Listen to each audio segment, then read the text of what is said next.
we talked about the coastal events, and a friend of mine had just moved to Florida, as a matter of fact, and I started thinking, I was like, you got to listen to the last broadcast that me and Clif had when he was talking about the coastal events. You may want to double think that. But what I've seen is that the hurricane season hasn't really been that bad, has it? No, that's sort of to be expected, though.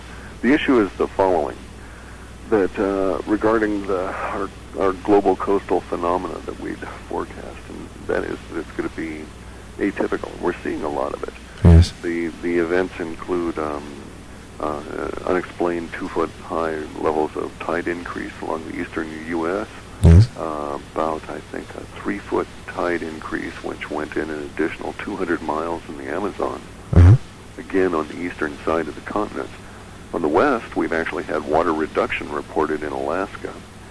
The tides are out further than they should be. That's weird. It appears a bit lonely. And we've had strange effects along our west coast relative to sea population, in the sense that in Olympia, an area famous for oysters, the small little Olympia oysters here, but not necessarily dealing with those exclusively. We've had I think this is, in some cases, the 4th year we've had oysters not breeding. Huh. We've had all kinds of impacts along the coast with strange giant mounds of goo that were floating along Alaska. Yes. 30 miles long. Yes. And so the sort of strange effects. On the eastern side of the coast of China, they've also had the unexplained high tides. And so one may say, is it because the planet rotates that direction, that it's sort of like the water piling up or something? Yes. And there may well be that sort of an effect. We've also had the Gulf Stream slowing down and in many cases breaking up to the point where it wasn't locatable in some sections, and that's caused weather shifts.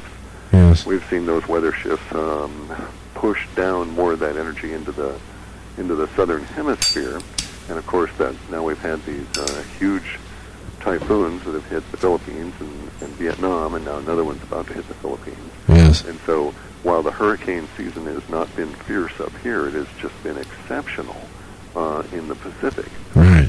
The one in Taiwan dumped 2.5 months worth of rain, 100+ inches, in like 4 hours' time. Flash floods in city streets that eroded cement block. It was that fierce. So yes. The effects are there. They're just not being ubiquitously felt at the moment. Right.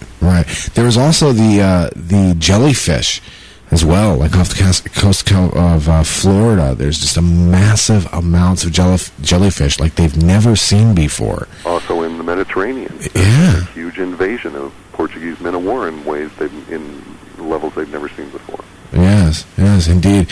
I promised that I would try and get as many questions in from listeners out there that I can, and this one comes in from a listener that says, Clif, will we have to worry about our mortgages or IRS payments in 2010 and beyond? Doesn't seem likely to me. I mean, if we postulate that the dollar will die and the federal government's going to shrink, its ability to tax and form that it's going to take that taxation in seems to be strained at best. Yes. So we don't actually look directly for the IRS, but we see the Fed as a component driving our government fading away in the early part of 2010. Yes. And I suspect that the IRS and mortgages and that kind of thing will go shortly thereafter. Yeah, no kidding. I know that whenever it comes to his finances are just like on everybody's minds right now because of all the layoffs and everything else going on. And I've been kind of keeping an eye on the commercial real estate because that bubble hasn't burst yet, and I'm thinking that it's gonna. Well, there's another issue there too, and it's a horrid one to even contemplate. It's twofold, and we really need to address that for all your listeners, and then a bit of personal advice for them. But here's the thing about commercial real estate. I became aware because I was employed by these large software firms and giant corporations in the early 90s, and I did, for a while I was doing data analysis and aggregation for them, a la Buckminster Fuller kind of planetary resource aggregations. And I discovered that in the U.S., beginning in 93, we were manufacturing or building retail space, commercial real estate, at 5 times the level of the population growth. And by the time that we hit the real estate bubble here in the early 2000s, that had shot up to 7.5 times the population growth in commercial real estate. So when that bubble goes, the level of impact is going to just be huge relative to the size of what remains, as well as the drain or deflationary component that's going to have on the country as a whole. I know that there's a gentleman that I run into all the time at the local coffee shop, and he has a store in one of those strip mall locations, and everybody is getting the hell out of them. I mean, those things are usually pretty expensive to begin with, but with everybody going out, it puts pressure on who's left. And he says that, you know, they've kind of raised his rent and done some other things to kind of even make things harder on him. He's fearing that he's going to have to be out too really soon and have to close the doors or find a different location or something. And you're going to start seeing these large, you know, strip malls, these mini strip malls just empty, just for lease signs all across them. And that's horrible.